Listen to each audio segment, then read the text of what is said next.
इस्लाम ने यह मकाम दिया है औरतों को, उनको सम्मान देना निकाह करके। वरना अमेरिका चले जाइए आप, अमेरिकन में बच्चे पैदा होंगे बिना निकाह के, और यूरोप में हो रहा है, यूरोप के अंदर हो रहा है, वहां पर बच्चे पैदा होते हैं, शादी नहीं होती। आज हमारे भारत में भी वो कल्चर आ गया है, लिव इन रिलेशन, फैशन। देखिए इज्जत, जिना को कितना खूबसूरत नाम दिया, वी आर लिविंग टुगेदर। वाह, बहुत खूबसूरत लफ्ज है, बहुत प्यारा लफ्ज है। And we are relationship from the long time, हम बहुत जमाने से रिलेशनशिप में हैं। रिलेशनशिप का मतलब नाजायज संबंध में है। बताइए कितना खूबसूरत नाम दिया है। मेरे भाइयों, मेरे साथियों, किसने औरत को मकाम दिया? हरामी बच्चे पैदा होते थे, लेकिन अल्लाह के नबी ने कहा नहीं चलेगा ये। अगर किसी औरत से तुम्हें प्यार है, मोहब्बत है, तो जायज करो उसको, वेट लॉक करो पहले। The first of will be wedlock and after that you can, तब आप you can with her the relationship continue आप कर सकते हो, उनके साथ आप आगे रिश्ता बढ़ा सकते हो। मकाम किसने दिया? कुरान ने दिया। मकाम किसने दिया? मोहम्मद रसूलुल्लाह की जिंदगी ने दिया। लेकिन आज लोग तुले हैं जनाब इस्लाम को बदनाम करने में। मैं लिख कर देता हूं, नहीं प्रूफ कर सकते, इस्लाम के मुकाबले में नहीं आ सकते कोई भी, कहीं से कहीं तक भी। ऐसा नहीं कि उमर फारूक थे, 23 लाख मुरब्बा मील को फतह किया था तो जो मन में आया किया, नहीं। कुरान के खिलाफ, नबी पाक अलैहिस्सलाम के फरमान, उनके तरीके के खिलाफ उमर फारूक को भी अधिकार नहीं। इतने बड़े ताकतवर जनरल, मशरिक व मगरिब को फतह किया, हजरत अब्बास के घर का परनाला उखाड़ कर फेंक दिया। हजरत अब्बास रजी अल्लाह ताला अन्हु के घर का परनाला, चूंकि पानी निकलता गिरता था मस्जिद नबी के करीब में, तो नमाजियों को दिक्कत और दुश्वारी होती थी। तो हजरत उमर फारूक ने देखा तो हजरत अब्बास गायब थे, उनकी अदम मौजूदगी में परनाला को उखाड़ कर फेंक दिया जाता है। तो उसके बाद क्या होता है पता है? उसके बाद हजरत अब्बास आते। हजरत अब्बास ने कहा कि यह परनाला कौन उतारा? तो लोगों ने कहा कि अमीरुल मोमिनीन ने उतार दिया परनाला। गुस्सा हो गए। कहां जाते हैं? सुप्रीम कोर्ट में गए। उस वक्त के सुप्रीम कोर्ट जज उबय बिन काब रज़ी अल्लाह ताला अन्हु सुप्रीम कोर्ट के जज थे, वो जस्टिस थे। उनके पास केस पहुंचता है। केस पहुंचने के बाद उमर फारूक भी हाजिर हुए। उमर फारूक के ऊपर केस हो गया। किन पर केस हुआ? अमीरुल मोमिनीन पर, जो हुक्मरान आला है। अगर आज किसी मंत्री के खिलाफ केस कर लो तो तुम्हारी तो डेथ, मौत पक्की है।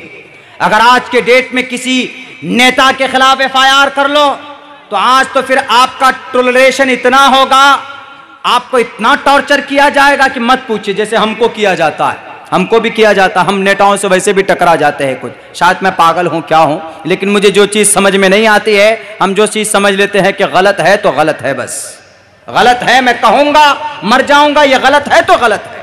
मेरे बाप भी, मेरी माँ भी कोई करे गलत तो मैं कह दूंगा कि अम्मी ये गलत है, अब्बा ये गलत है। We are not acceptable, this work is not suitable, ये ठीक नहीं, गलत है तो गलत। तो कहां गए? सुप्रीम कोर्ट गए। और सुप्रीम कोर्ट में चीफ जस्टिस ने यह नहीं कहा कि अमीरुल मोमिनीन आए जल्दी कुर्सी दो, नहीं, दूसरी केसों की हियरिंग चल रही है। वहां पर हजरत उमर फारूक बाहर खड़े हैं। 23 लाख मुरब्बा मील को फतह करने वाला अमीर, केस होता है उनके खिलाफ, बाहर खड़ा है, कोर्ट के बाहर खड़े हुए हैं, हिम्मत नहीं है कि अंदर जाएं। चीफ जस्टिस ने कहा जब केस खत्म होगा, पहले जिसकी हियरिंग चल रही उसकी पूरी होगी, अमीरुल मोमिनीन को अंदर बुलाया जाता है। आइए क्या बात? अमीरुल मोमिनीन ने बोलना शुरू किया तो चीफ जस्टिस ने मना कर दिया कि no, not allowed to say anything, permission नहीं, आप खामोश रहिए, because this case is related to the इब्न हजरत अब्बास रजी अल्लाह ताला। उन्होंने केस किया है, पहले वो बताएंगे। तो हजरत अब्बास से कहा गया कि बताओ क्या है, क्या मामला है? उन्होंने कहा कि चीफ जस्टिस साहब, ओ माय लॉर्ड, हाँ, परनाला जो था हजरत अबू बकर के ज़माने में रहा, मोहम्मद रसूलुल्लाह के ज़माने में रहा, उन्होंने नहीं हटाया, इन्होंने हटा दिया। बुखारी और मुस्लिम के अंदर ये रिवायत मौजूद, इन्होंने हटा दिया। अब बताइए तकलीफ हो रही, इसलिए हमको इंसाफ मिलना चाहिए। एक आम आदमी उस वक्त के प्राइम मिनिस्टर के खिलाफ केस लड़ रहे हैं। संजीव भट्ट ने क्या केस किया बेचारा, गुजरात के दंगों के मुजरिमीन को जेल में डालने के लिए उस बेचारे को ही उल्टे जेल में डाल दिया जाता है। इस्लाम इंसाफ को बनाता है, इस्लाम इंसाफ पैदा करता है। अमीर हो कि कोई हो, उसको भी कटघरे में आना पड़ेगा। उमर फारूक कटघरे में खड़े हैं और साफ अब्बास कहते हैं मुझे इंसाफ चाहिए, मेरा वक्त हो चुका है, बस सिर्फ 5 मिनट चाहूंगा मैं। तो हजरत अब्बास रजी अल्लाह ताला ने कहा कि चीफ जस्टिस साहब, ओ माय लॉर्ड, मुझे इंसाफ, I want to justice, I want to इंसाफ, मुझे इंसाफ चाहिए, मुझे जस्टिस चाहिए।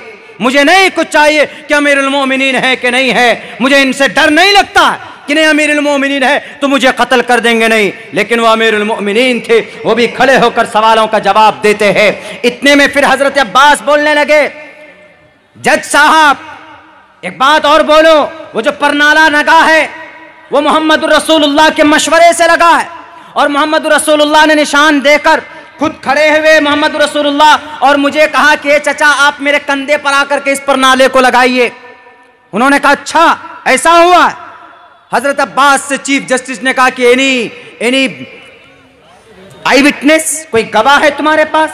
तो फौरन गए, अंसार को लेकर आए। तो 2-3 साहबी ने कहा कि हाँ अल्लाह के चीफ जस्टिस जज साहब, इन्होंने जो बातें कही वो बिल्कुल सही है। तो हजरत इतना सुनना था कि उमर फारूक की आंख से आंसू निकलने लगे। उन्होंने कहा ए अब्बास मुझसे गलती हो गई, मुझे मालूम नहीं था, आओ जैसे मोहम्मद ने लगवाया था मैं आज तुम्हारे परनाले को वैसे ही लगवाता हूं।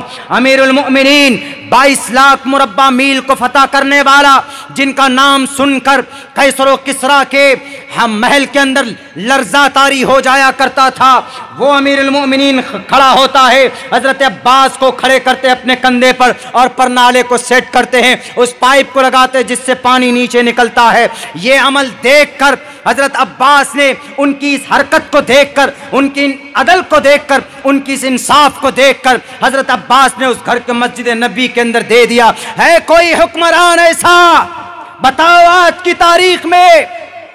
तकरीबन 5000 ऐसे एमपीज एमएलएस हैं, 500 पिछले जब से आजाद हुआ है भारत तब से लेकर आज तक, जिन पर रेप के केसेस हैं, जिन पर चोरी के केसेस हैं, डाके डालने के केसेस है कोई माए का लाल जो उन पर केस चलाए और उनके ऊपर ट्रायल शुरू करे?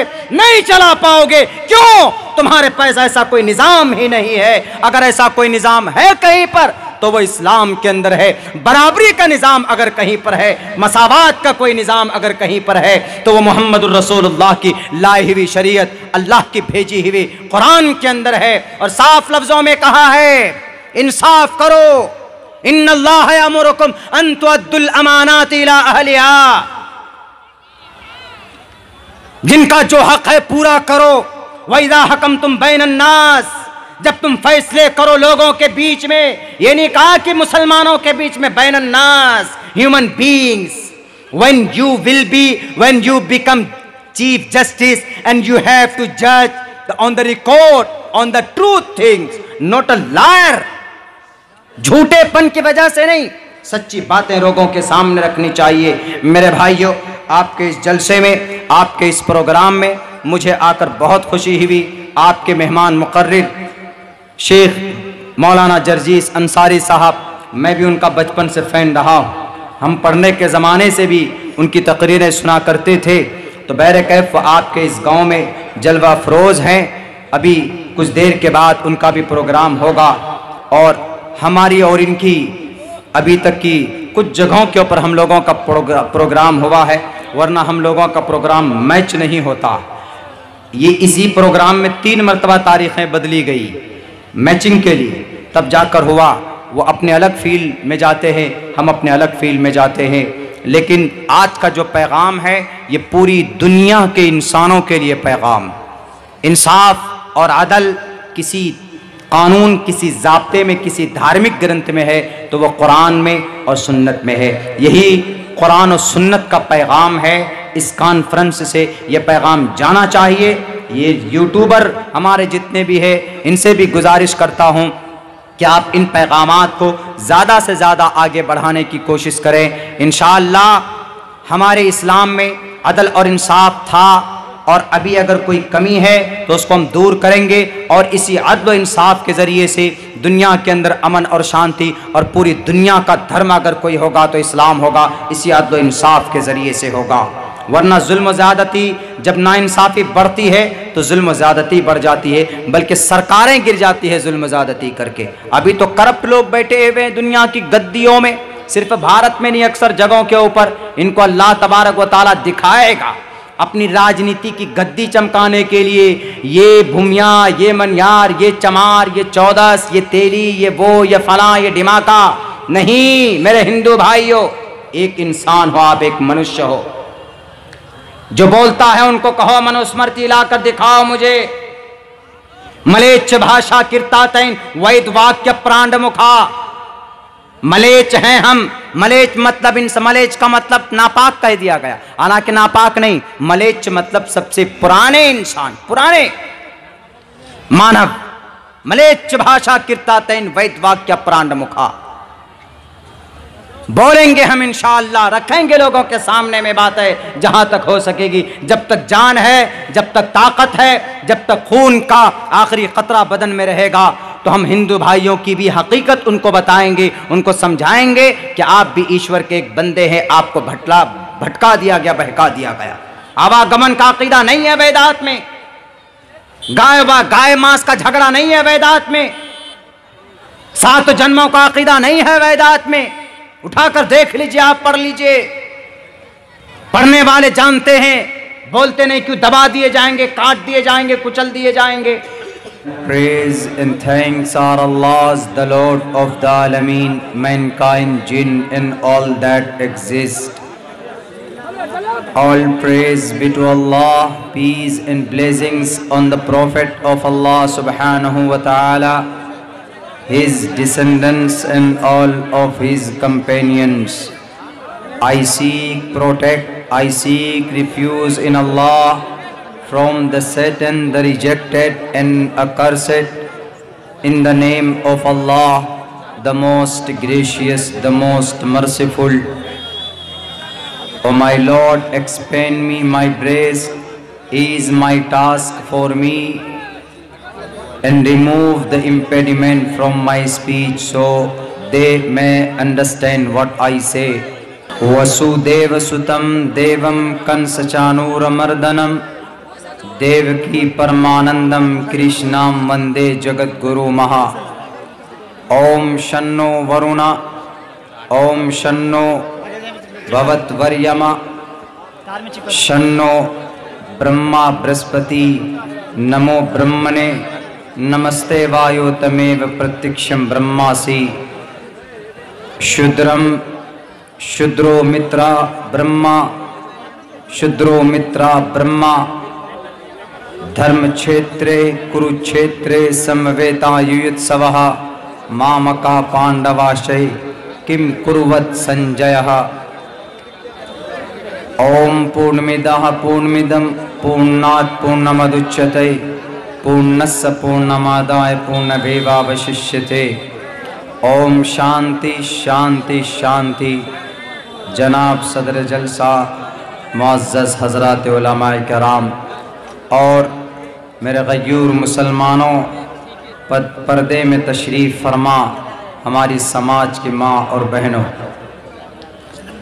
क़याम कुरान और सुन्नत कॉन्फ्रेंस के बैनर तले आप सब लोग यहाँ पर हाजिर हुए।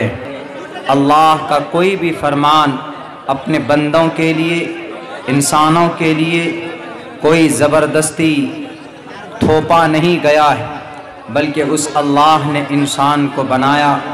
वो अल्लाह जानता है कि हमारे बंदों के लिए कौन सी चीज़ मुनासिब और बेहतर हो सकती है। तो अल्लाह तबारक व तआला का, कुरान का और सुन्नत का जो भी पैगाम और जो भी अहकाम हैं बंदों के लिए, ज़ाहिर सी बात है कि उसके अंदर किसी के लिए भी कोई भी इंसान अगर सीने से लगा ले और अपनी ज़िंदगी के अंदर उसको दाखिल कर ले तो यकीनन उसकी ज़िंदगी कामयाब होगी, यहाँ पर भी वो कामयाब होगा। अल्लाह से दुआ करता हूँ कि अल्लाह तबारक व ताला हम तमाम मुसलमानों को अदल व इंसाफ से काम करने की और अमन और सुकून के साथ रहने की तौफीक दे और कुरान और सुन्नत से ज़्यादा फ़ायदा हासिल करने और को जानने समझने की जुस्तजू और इस्तिकामत अता फ़रमाए। बहुत बहुत शुक्रिया, जज़ाकल्लाह। अस्सलामु अलैकुम व रहमतुल्लाहि व बरकातहू।